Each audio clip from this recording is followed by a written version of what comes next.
Am I the a-hole for encouraging my mom not to take care of my dad's affair child if she did not want to? My dad cheated on my mom for years. During his affair, he let me down many times too. He'd planned stuff with me, and if his affair partner was in town or available, he dropped me without a word. So when the truth came out, I was mad as hell with him. My younger sister was more forgiving though, and continued to have a relationship with him. The affair was revealed because the mistress was pregnant, but she lost that baby. They ended up getting married, and 2 years ago had a child together whom I never met. A few months ago, they both died in a car crash that claimed 5 people's lives. A social worker contacted me and my sister to see if one of us would take her in. We were left until last because they wanted other bio-relatives first, but none of them wanted her. My sister asked if we could raise her together. I said I was not getting involved and told the social worker I would not raise her. My sister, who is only 19, stepped up, but there were some things that needed to happen first. She dropped out of her college classes. She was working during the day and going to college at night. And she needed to move into a 2-bedroom place instead of the 1-bedroom she was in. She also needed to get some background check done. But she passed. She has a child. And now she's having a hard time with childcare. She knew I wouldn't say yes, so she asked our mom. Begged our mom. She told mom if she loves her, she'll help her. And that she'll start opening her heart up to her little sister, who is part of her girls, even if she hates our dad still. My sister laid on a guilt trip to her. Mom said she needed to think, so she called me, told me she didn't want to do it, that she hates the thought of having that child in her home and caring for her. But she knows it will ruin her relationship with my sister if she doesn't. I told her she shouldn't do it. That not only she would not be a good fit for one, but she would also be miserable. And while my sister might not hate her, she could end up resenting them both. She agreed with me and told my sister she would not watch the child. My sister called and asked if I had anything to do with it. I played dumb and said I didn't know what she meant. She said she knew that was a lie because mom was so close to doing the right thing, and suddenly she's firmly no. She called me the C-word, a witch, said I was heartless, that one day she'll tell our little sister everything and will make me face up to my rejection of her and my lack of care for her. I told her I owed the child nothing and I would not apologize for telling mom to do what she wants. My sister then said I was cold-hearted and cruel, and I don't seem to care about her either. I told her I cannot pretend to care about the child dad created with his affair partner, and that she would rather me stay away. She said it didn't mean I needed to push mom to refuse to help her either, that I was still an ass for that. Am I the a-hole? Not the a-hole. And honestly, I'm surprised CPS gave your sister custody considering she is 19, basically a kid herself. Not blaming your mother in the slightest for not wanting to do anything with the affair child of her ex-husband. Your sister is the one to blame for taking on a kid she wasn't financially ready for. I think they just did everything to keep her with a blood relative. Plus, my sister was willing to fight to take her. If your sister was willing to fight to take her, then she should have been prepared financially and had a proper education to fund having a child. She felt morally obligated to take in your late father's child. Maybe this is her way of still being with her dad? It might be selfish of her to do that, but I don't know. All I know is she took on the responsibility and is now asking your mother for help who did not sign up for this at all. Not the a-hole. You and your mother made a decision that you would not care for the child. Your sister is angry because she assumed that she'd be able to get someone to help her, but she can't. I don't envy her position at all. She's essentially a single mom at 19. And I feel bad for the kid, who needs stability and safety and unconditional love. But she doesn't get to decide right from wrong for you and your mother. And she certainly doesn't get to manipulate your mother into caring for the living representation of your father's betrayal.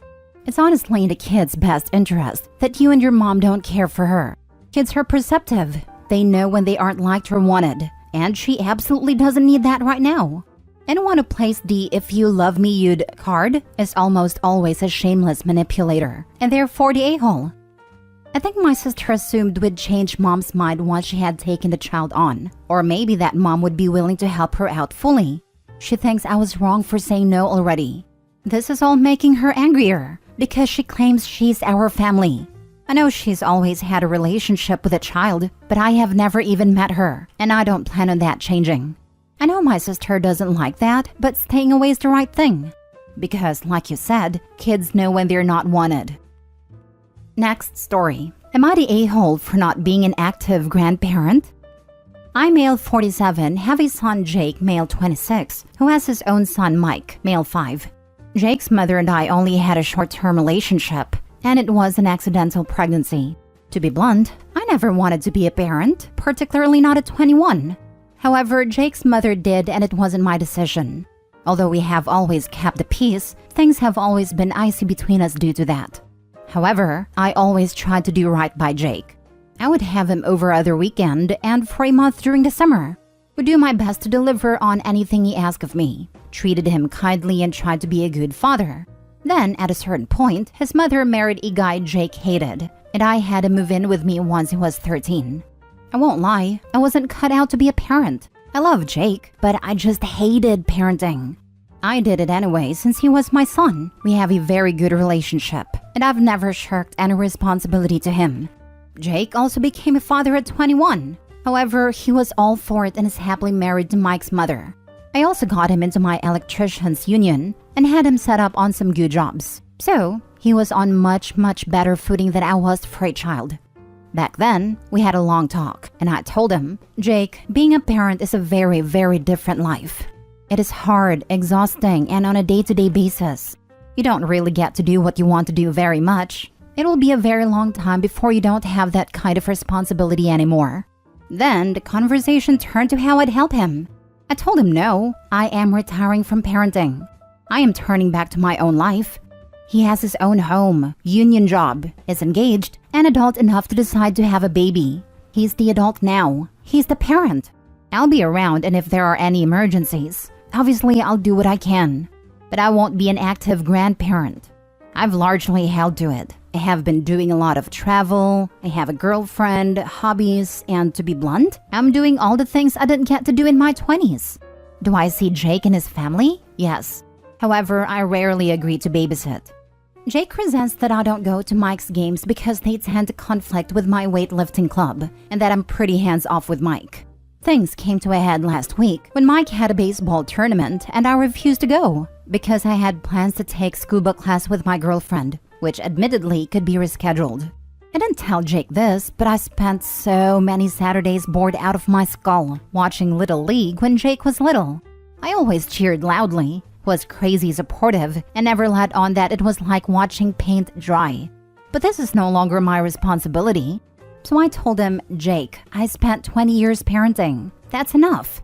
He then yelled at me that I am always jetting around playing like a teenager and not putting him first. I told him that no, I wasn't. I did that for 20 years to get him on his feet as an adult. I've done that and can go back to prioritizing my own life. What I am reading from this is that you knew you were not cut out to be a parent. You feel you have done your duty and are now determined to do everything you feel you missed out on. You can do whatever you like, and whether you are the a-hole or not, your actions will have consequences. But only time will tell if you find you regret your actions or not. Indeed, you read it right. I have also considered exactly what you suggest in your last line. Thought very hard about it, in fact. I am far more likely to regret never getting to live my own life if I were to give that up again. You might not be the a-hole, but you're ruining your relationship with your son by essentially saying, I don't care about being actively involved in your life. I've already done the bare minimum expected of me and I won't do more. Do you want him to go no contact with you? Because that's the direction this is heading in. Maybe this will make me the a-hole, but if that's the price, okay. I've spent 20 years putting Jake first and not really having much of a life. I didn't get on a plane to Thailand and change my name. I didn't tell his mom I don't want to be a father, so if you have a baby, I'll pay child support but leave me alone. I was a very active parent. Jake was raised into a fully functional adult with a stable, steady job, his own home, and his own wife and baby. I did it because I fathered a child. He couldn't take care of himself, and it was my responsibility. Jake is fully able to take care of himself and Mike, as is Mike's mother. If I need to give up the next 20 years and be daddy again, no. I'll only do it once. This time, I'm proverbially getting on a plane to Thailand. The price is too high. I've done my duty and hung up my parent hat. At this point, yes, I am done. I've signed up for and took responsibility for Jake. Jake chose to have Mike, well and good, but now he's the parent, not me. Although every disagreement on the internet always has going no contact as literally the first port of call, real life isn't like that. But because it seems that is what everyone wants to talk about, if let's say that were really what it came down to, so be it. I'd wish him and his family well. But whether it makes me the a-hole or not, I've taken my life back, and I'm not going to put it to the side again. If the choices are I walk off into the sunset or I have to be a daddy again, I'm walking off into the sunset. Nobody has threatened such a thing, nor is anyone talking about it. But this, being the internet, it is the go-to that everyone says immediately. I hope things don't go that way. I don't want them to go that way. But if those are the terms, that will be my choice. Next story. Am I the a-hole for crying, causing a wedding to be called off?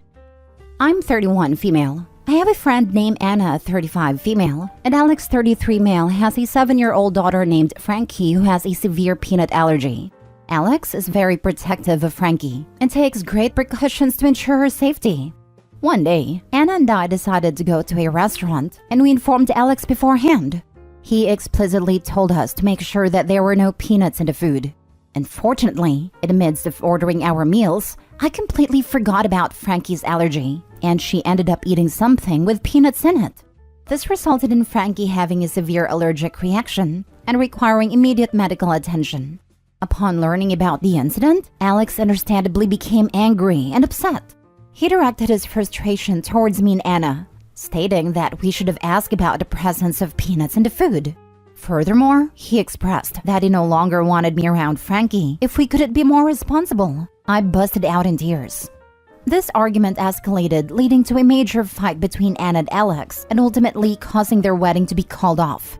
Now both friends and family are placing the blame on me, stating that Anna and I should have been more cautious and that I ruined the wedding because I'm an idiot who doesn't listen.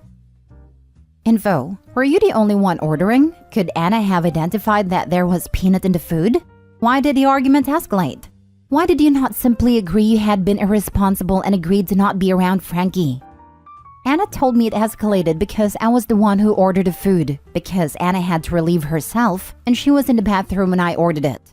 And Alex said he doesn't want me around because he reminded us in the car before we went in a restaurant to check for peanuts. How long was it between this reminder and ordering that you managed to forget something so important? I'm guessing it was minutes, not hours, which makes your failure exponentially worse. Do you usually forget things so quickly? If so, you need to talk to your doctor about these lapses, since a little girl could have died because you have holes in your memory. You're the a-hole. I love how you purposely left out that you are the only adult at a table at a time of ordering. You are 31. If you think you can shake off any responsibility with "I just forget" and "I'm not good at listening," you might need to be accompanied by an adult to navigate daily tasks. You're the a-hole. You could have killed that child. Hope he also left out the fact that the dish was Kung Pao chicken. So literally a peanut chicken dish after having been told right before on the phone to not forget about the peanut allergy. Last story. Am I the a-hole for telling my sister's friend I'm married after being widowed for 20 plus years? I lost my wife, Lana, 20 years ago after the birth of our son. Lana and I were childhood sweethearts who saw ourselves growing old together.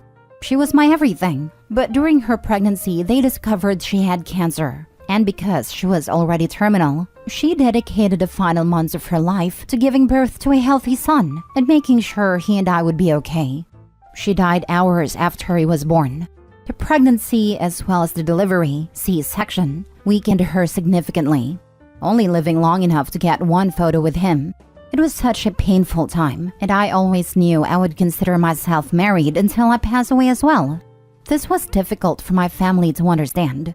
I was 26. They felt I was young enough to bounce back fast and remarry and continue life with a new family and new love. But that never held any interest for me. I've never taken off my wedding ring. I've been asked out over the years and I always say no. And if pushed, that I am married, and people rarely ask questions. Over the years, my family have introduced me to women who they think could be the one to change my mind. It is something we have disagreed over. They even asked my son if he wouldn't like a new mommy when he was little, and it resulted in no contact for a while. They eventually apologized. My sister and her husband celebrated 30 years of marriage last month, and they threw a party with family and friends. My sister invited a friend of hers along who I have never met. She started talking to me during the party and mentioned that my sister said we would be perfect for each other and how she was excited for us to spend some time together after the party. I asked her what she meant by that, and she said we were going out to dinner, just the two of us, right after. I told her I never agreed to that, and then I told her I was married. She got the idea that I was divorced, and I told her that my wife had passed away many years ago, but I considered myself still married. She was shocked, and afterward my sister was angry at me.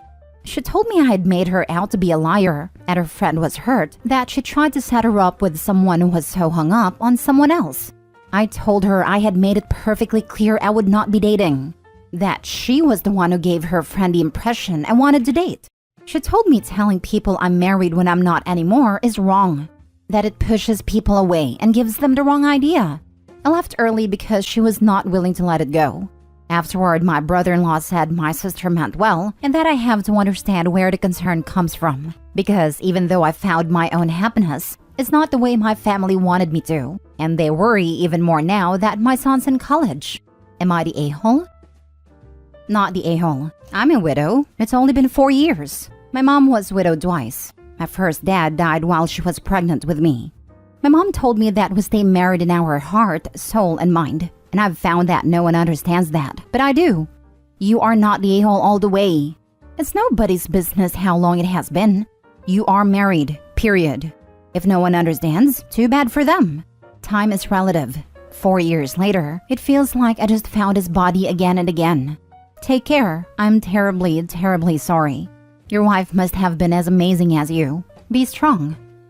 It's the most terrible pain, incomprehensible pain. I'm so sorry for your loss. Not the a-hole. Good for you. Other people should concentrate on their own lives.